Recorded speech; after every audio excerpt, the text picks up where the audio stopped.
खबरें जो आपको सीधे जोड़ती हैं हमसे, जिनका आपकी जिंदगी पर होता है सीधा असर। खबरों की वही तस्वीर, बिना बदले बिना डरे, जज्बा सच का लिए, सच दिखाते हैं।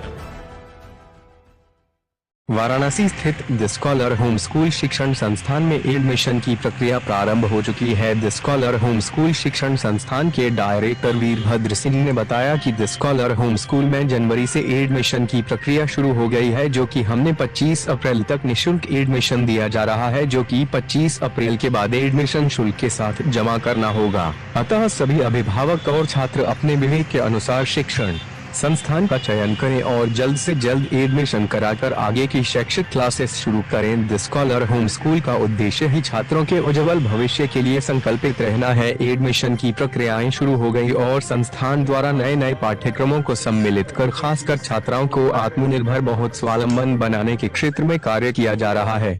नमस्कार, मेरा नाम Virbhadra Singh, director the scholar home school Varanasi. Sir, बात की जाए तो एडमिशन की क्या प्रक्रिया चालू हुई है और बच्चों के लिए क्या विशेष इस बार इस सीज़न में लेके आ रहे हैं? देखिए, पहली बात तो 9 वर्ष हमारा शुरू हो गया है, तो 9 वर्ष की हमारे पूरे काशीवासी भारतवासी को बहुत बहुत शुभकामनाएं, और साथ ही साथ आज ईद भी है, तो हमारे मुस्लिम भाइयों को भी बहुत बहुत ईद मुबारक। और दूसरी बात जो आपने पूछी कि एडमिशन को लेके, तो एडमिशन तो हमारे यहाँ जनवरी से स्टार्ट हो गए हैं, और एडमिशन में हमारे यहाँ अभी मैंने 25 अप्रैल तक लड़के लड़कियों दोनों के लिए हमने फ्री सुविधा रखी है, जो कि 25 अप्रैल के बाद हमारे यहाँ एडमिशन फीस लगने शुरू हो जाएंगे। तो अभी जो आपके चैनल के माध्यम से जो हमारे पेरेंट्स सुन रहे हैं और जो हमसे जुड़ना चाहते हैं, हमारे संस्था से जुड़ना चाहते हैं, वो अपना आके एडमिशन कराएं और इस फ्री सुविधा का लाभ उठाएं। बात की जाए तो इस बार स्कूल में क्या विशेष लेकर आए हैं बच्चों के पठन पाठन में?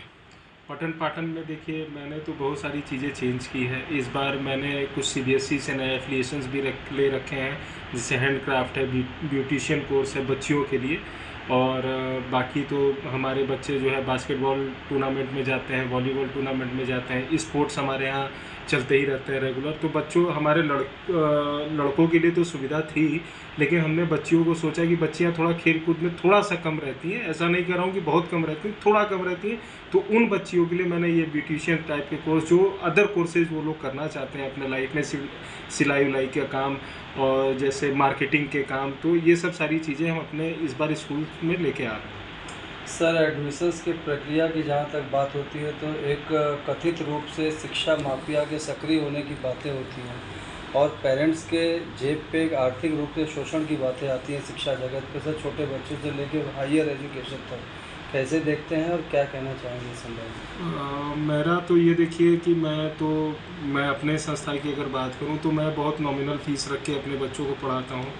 मेरे यहाँ ड्रेस भी काफ़ी सस्ते हैं, टाई बेल्ट जो भी उनके अदर चीज़ें हैं, जैसे बुक कॉपी किताब हैं, तो मैंने ये सब चीज़ें अपने यहाँ के बच्चों को देख के मैंने उस चीज़ों का रेशियो देखा है और इस माहौल को मैंने समझा है, तो मैंने उस हिसाब से अपनी चीज़ों को रखा है। और जो और भी संस्थाएं हैं, मेरा उनसे अनुरोध है कि अगर उनके पास इस टाइप की अगर कोई पीड़ित व्यक्ति आता है, कोई समस्या आती है, तो उनका स्कूल प्रशासन उनको एक विशेष छूट लिख के दे दे। और हमारे यहाँ काफ़ी समय से ये हम लोग ट्रेंड लेके आ रहे हैं, आज तो मेरा स्कूल 25 साल हो गया, तो मैं इस टाइप के बच्चों को उनको पहली बात तो मैं 100% फ़ीस माफ़ कर देता हूँ, जो उस टाइप के हैं जो सक्षम नहीं है उतना फ़ीस देने के, किताब कॉपी लेने के। तो मेरे यहाँ ये सुविधा है कि मैं उन बच्चों को अपने तरफ से उनको 100% फ़ीस कंसेशन कर देता हूँ और उनको ड्रेस और किताब कॉपी भी फ्री में उपलब्ध कराता हूँ। दूसरी बात, जो हमारे यहाँ के जो छात्राएँ हैं, जो कि एनुअल रिज़ल्ट जो हमारा डिस्ट्रीब्यूट हो चुका है, तो जो उसमें फर्स्ट सेकंड थर्ड डिवीज़न के लोग जो बच्चे हमारे रहते हैं, उनको हम लोग उनके कैटेगरी वाइज परसेंटेज वाइज उनको हम फीस कंज्यूम करते हैं एज अ फुल ईयर के लिए, कि जब तक वो हमारे यहाँ स्कूल में रहें, चाहे वो नर्सरी का बच्चा हो, हमारे यहाँ 12th तक पढ़े, तो उनकी वो अगर मैंने उनको 50% दिया है तो वो 50% उनकी पूरी 12th तक की, तो एक बड़ा अच्छा ऐसे सुविधा मिलता है हमारे पेरेंट्स को भी, बच्चों को भी। और ऐसे और भी स्कूल कर रहे हैं, सारे लोग प्रयासरत हैं सर एक सर्वे आया था। पहले तो ये कहना चाहूँगा कि जो आजकल ये डमी कल्चर चला है, जिसके खिलाफ सीबीएसई भी बहुत स्ट्रिक्ट है, बहुत कड़ा उनका निर्देशानुसार आ गया है। तो मैं पेरेंट्स को यही समझाऊंगा कि किसी भी कोचिंग संस्था के चक्कर में ना पड़े। वो स्कूल को वो अपने बच्चों को समझाएं कि ये सब जो डमी कल्चर वाला जो आजकल चल रहा है, इसके हम लोग पूरे तरीके से खिलाफ हैं। तो इस डमी कल्चर को उनको बंद कराना होगा। जैसे कुछ कोचिंग सेंटर जो है बच्चों को गुमराह करके, पेरेंट्स को गुमराह करके जो बातें बताते हैं कि अरे आप वहाँ जाइए, एडमिशन ले लीजिए, हम लोग करा दे रहे हैं, आप मेरे बच्चों को कोचिंग में पढ़ाएं। तो ये कल्चर को हमको पूरी तरीके से बंद करना होगा।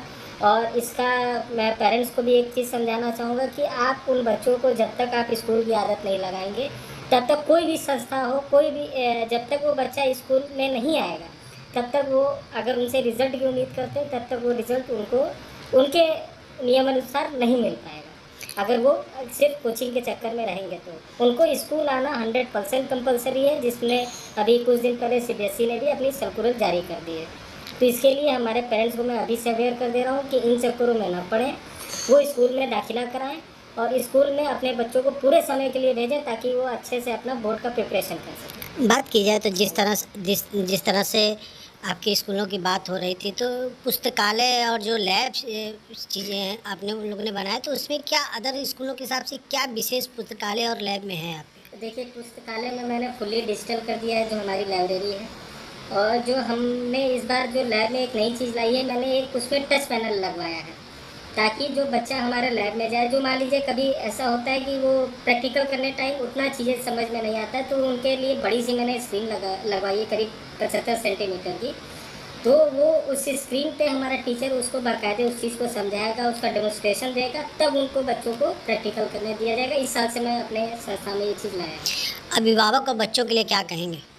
अभिभावक को तो पहली बात, और मेरे प्यारे बच्चों को नव वर्ष की हार्दिक शुभकामनाएं, ईद मुबारक। और मैं अपने बच्चों से यही कहूँगा कि बेटा, अपने सारे बच्चों से मैं यही कहूँगा कि बच्चे अपने माँ बाप का नाम रोशन करें, अच्छी पढ़ाई लिखें, अच्छी शिक्षा लें, अच्छा डिसिप्लिन अपने अंदर लाएं ताकि उनके पेरेंट्स को भी खुशी हो।